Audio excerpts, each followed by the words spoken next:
Jadi tolong untuk nanam anggur itu buang jauh-jauh pikiran buru-buru berbuah, tolong itu.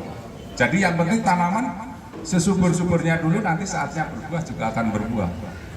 Kalau kita paksakan untuk jenis Jupiter itu mungkin kita tanam 5 bulan, 6 bulan juga bisa kita buahkan. Tapi ibarat siklus itu ada terlewati, ada siklus vegetatif, generatif. Ya sama halnya dengan manusia aja, Bu. Kalau untuk katakanlah usia SMP pun kita kawini juga insya Allah punya anak cepat. Tapi bagaimana dia ngurus anaknya, ngurus dirinya sendiri aja belum mampu. Sama halnya dengan tanaman anggur ini, saat usia 5 bulan 6 bulan kita buahkan. Padahal yang dalam usia itu baru proses pembentukan cabang dan batang, baru nanti setelah cabang dan batang itu udah siap, baru nanti bisa dibuahkan. Nah terus poin lagi, tadi udah penanaman, pembentukan cabang, terus pemupukan.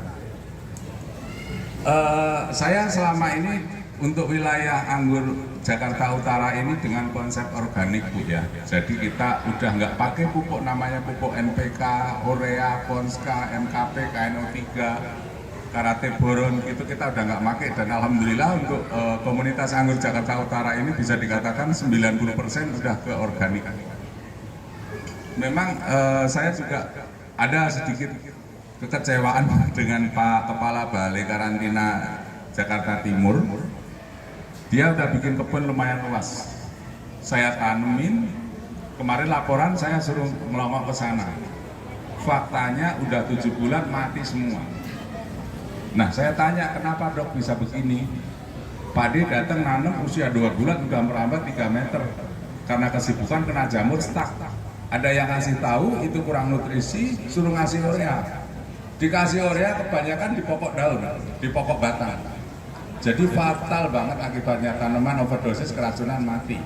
Padahal secara logika tanaman itu dalam tanah, bukan di pot itu, kita diamkan aja, insya Allah hidup dan batangnya juga akan air gede-gede. Tapi karena dengan kimia sintetis tadi akhirnya keracunan.